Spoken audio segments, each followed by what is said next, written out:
Are you planning to go to the US? Gusto mo din bang malaman kung paano kumuha ng US visa dito sa Singapore? Well, this video is for you.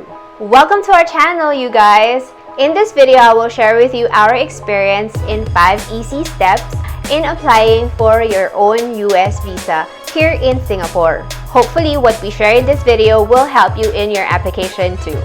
So before we start, if you're new to our channel, please subscribe, like, and share our videos. Okay, let's roll intro.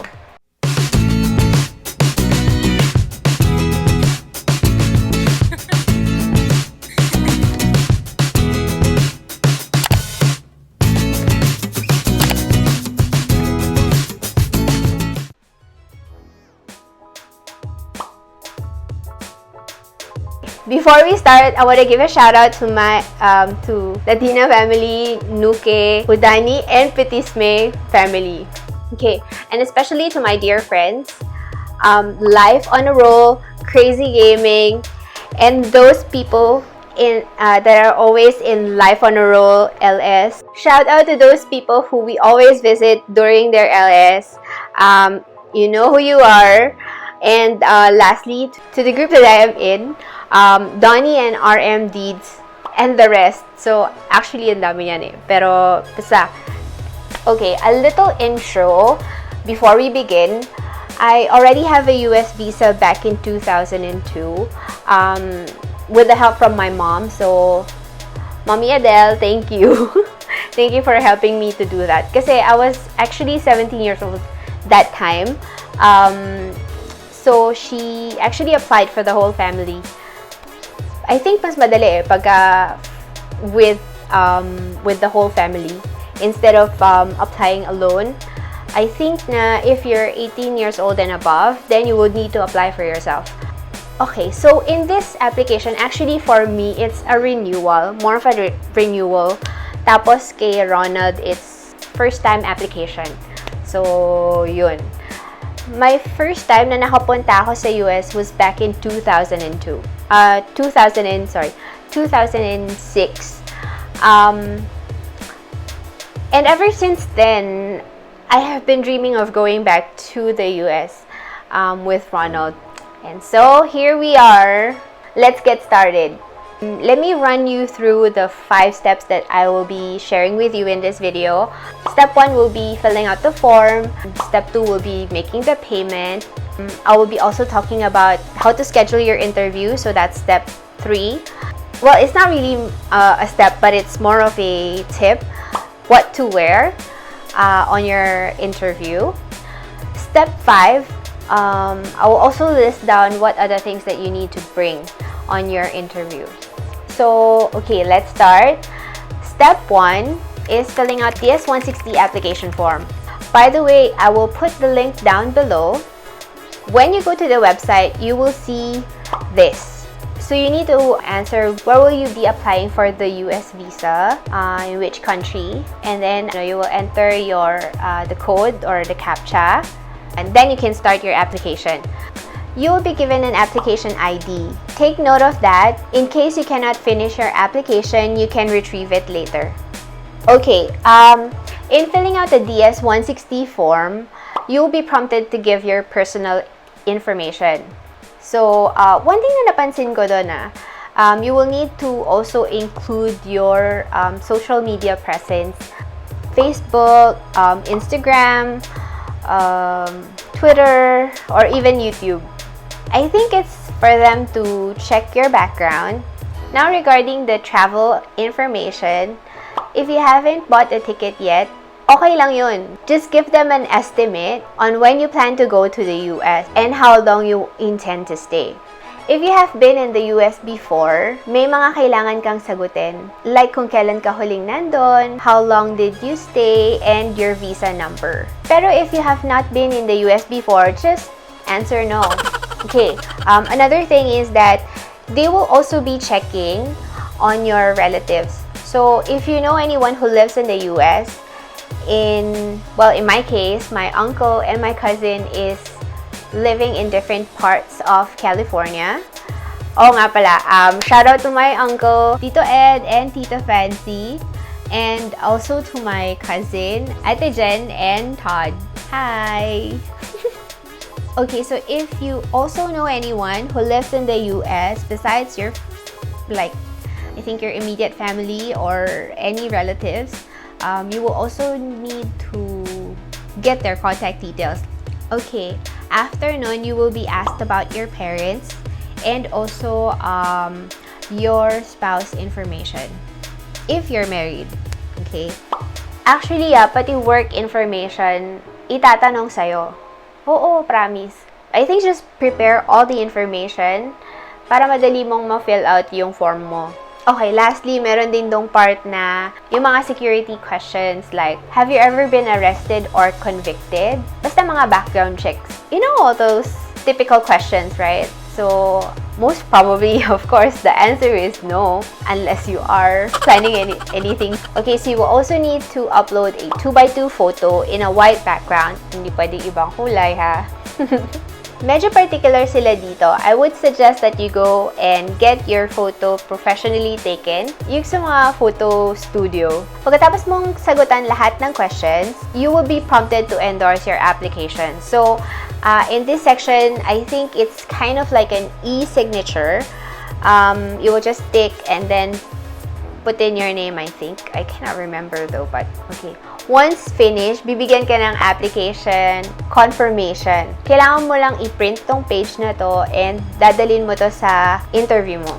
Okay, nasa step 2 na tayo. Okay, making the payment. So, after filling out the form, the next thing that you need to do is pay the visa fee. Your visa fee amount will depend kung ano yung ina-apply mong type ng visa. For us, we applied for the B1 and B2, which is currently 160 USD. Pag kinonvert siya sa SGD is 224. I will link the page below for the payment. So, pwede rin kayo magbayad through SyncPost or SAM machine or even actually on your phone sa www.mysam.sg. I think there's also an app for it. Maybe I'll just show the page. Okay, so before you can make the payment, follow nyo lang yung instruction based sa napili nyong payment option. For our case, I think it was online. You just need to have the deposit slip with the amount based on the type of visa that you're applying for. And then may CGI number yan. CGI reference number. Yun ang kailangan yung i-type when you're making the payment. Pagkatapos nun, you also need to have a copy of the receipts. Again, kailangan din yun sa interview, so you will need to print it out. Okay, so tapos na tayo sa form, tapos na rin tayo sa payment. So, what are we going to do next? Step 3, scheduling your interview. Now, in order for you to do that, you will need to register in another page. Again, ililink ko yan below. So, just check it out. Okay, for this one, kasi it's a different page, you will need to input your information. Just basic information about you. And then, you will need to link your DS-160 application form on this page. So, kaya kailangan din yung reference number. And also, your payment reference number, kailangan mo rin i-input dito. Bulol. If you're applying for the rest of your family or maybe you're applying with your spouse, you can include your spouse's application in this part as well as for your kids, just in case that you're applying for your kids as well. Please note that you will need to fill out one application form per person. Okay? So, hindi siya isang form lang tapos the rest okay na. No. Kailangan individual siya. Okay? Pati payment po ha, per person yan. So, medyo mabigat talaga pero let's just hope for the best. Okay, so after you have done with that, now you can choose your interview date. Actually, sa Singapore, maikli lang yung yung waiting list for the interview. So, mabilis lang kaming nakakuha ng interview date. Ako pa nga yung nag-push ng at least siguro like 1 week kasi para lang ma-make sure na lahat ng documents namin andun na. Tapos, hinihintay ko rin yung kasi nag-panic ako actually. Yung dati kong US visa, baka hanapin sa akin. Eto. Do you remember this, guys? Dati kasi, di ba, green passport. So, dito sa part na to, yan. Yan yung dating, yan yung dating US visa. Okay. So, I thought na kailangan to na i-present kasi you never know, right? I mean, the officer or the embassy representative may ask for this one dun sa interview nyo. So, might as well have it ready. Okay. So, going back dun sa pag-schedule ng interview. I remember that it was a Friday then. The very next available interview date was already on Monday. So, grabe ang bilis, diba? So, what I did was I scheduled on the next Friday. So, it's just 1 week. Okay, so after choosing your interview date and time, you will be given a confirmation. Again, with this one, kailangan nyo po i-print to. Okay, step 4. Well, actually, it's not a step. It's actually more of a tip on choosing what to wear on your interview. Although it's not really strict nung nagpunta kami, but for this one, what I would recommend is actually wear a smart casual outfit. Yung typical na office attire. You can wear a dress or a pair of slacks, trousers, or even dark jeans. You can also just pair it with a simple button-down blouse. Okay, andun na tayo sa step 5. What are the things that you need to bring sa interview? Number 1 is appointment confirmation. So, yung after nyo mag-schedule ng date nyo for the interview, there is a part there, right, that you need to print out. Okay? And then number 2 is the application confirmation. Hindi yung whole application nyo, yung application confirmation lang. Number 3 is yung passport. This one. Number 4 is yung fee receipt. So, katibayan na nagbayad na kayo. And number 5 is yung 2x2 photo nyo. At least 1. Okay. In this part, I will be giving you additional things that you can bring. Although it's not really in the guidelines ng application, but I think that it's necessary just in case that you can just give it to the officer when they ask for additional information. Number 1 is yung COE or yung Certificate of Employment from your company. And just in case na baka hanapin sa inyo, then at least you can just give it out. Number 2 is most recent bank statements. Isa rin yan sa mga usually na tinatanong nila para ma-gauge nila kung kaya nyo ba i-finance yung trip nyo. Number 3 is marriage certificate or contract. I'm not sure about this one though, but this is just to prove that you're married. Okay, magkakwento na ba ako? Kakwento na ako ng mismong interview.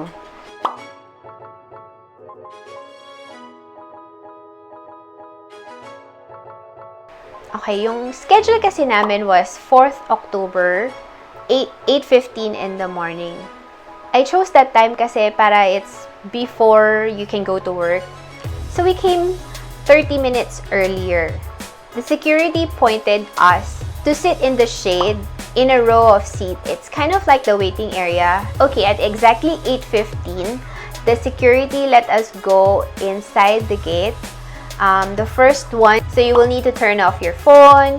You will need to leave all electronic devices. Now, if you have a laptop, kailangan mo siyang iwan dun sa labas, actually. There is a locker there. Okay, in this point also, they will also scan your bag. So, there are 2 trays.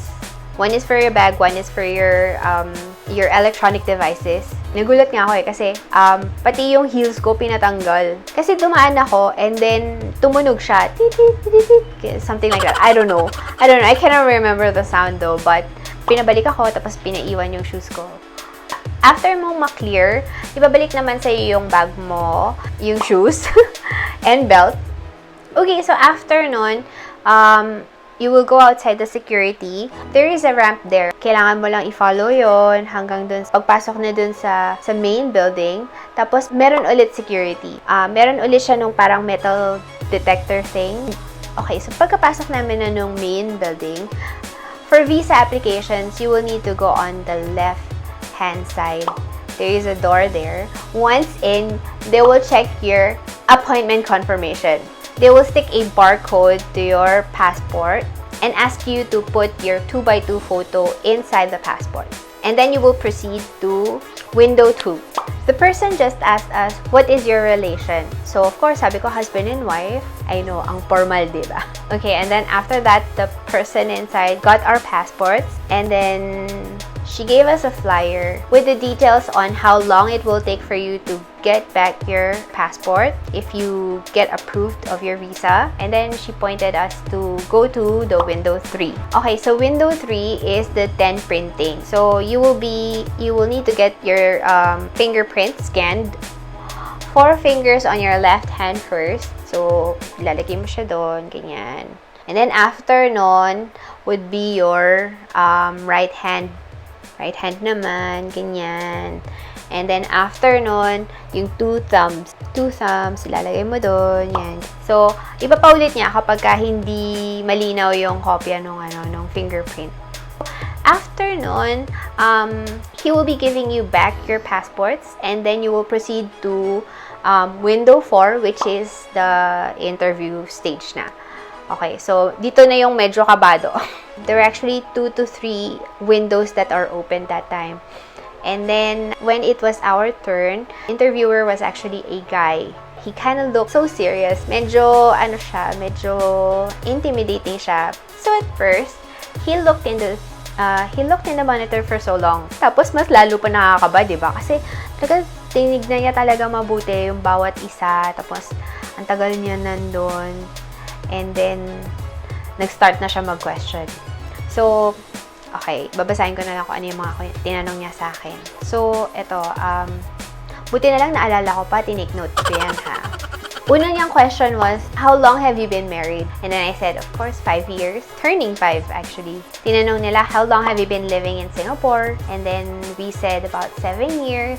The next question was, when do you plan to go to the US? They also asked, like, how long do you plan to stay there? Do you know anyone from the US? Basically, yung mga questions sa interview is actually based on what you have typed in on your application. So, whatever that you have declared on your application, they will base the questions on that. So, if you have already been in the US, they will ask more about that. Mga ganung bagay ba? If you really want to be into details, so babasahin ko talaga lahat ng mga question nila sa akin.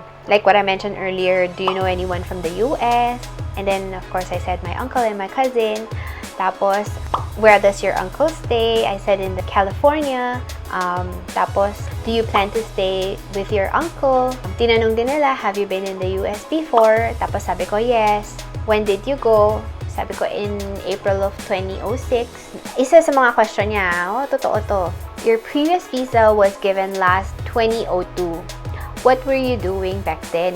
Why is it only in 2006 that you have traveled in the US? And then I said, I was still studying. Oh, promise, ang haba. I feel na it's not just simple questions. I think it's things that they will ask just to really scrutinize your application, just to make sure that you're not some weird guy or weird girl going to the US. What are your current job positions? The officer asked us for our bank statements. So, buti na lang prepared ako. So, pinread ko yun lahat and then I gave it to him. Another question was, how do you plan to finance your trip? Sabi ko dito, kasi meron naman po kaming savings. So, yun. We will finance our own trip. Ganyan. Tapos, I think part na to would also help out if you have already been in other countries that needs to apply for a visa. So, in this case, we have already been in Japan. So, that's a plus point, I think. Oo. So, pinalista niya yung kung saan kami nakapunta. Lahat ng countries, ganyan. Tapos, so, yun nga, in Japan, tinanong niya din, anong city sa Japan yung pinuntahan nyo? Ganyan. Maraming tanong. Tapos, dire-diretso siya. Tapos, di siya nakasmile. Talagang, nakaka-intimidate talaga. So, here are my tips for the interview. Number 1, don't get intimidated. Number 2, just be calm and answer the questions politely and truthfully. Number 3, smile and be confident.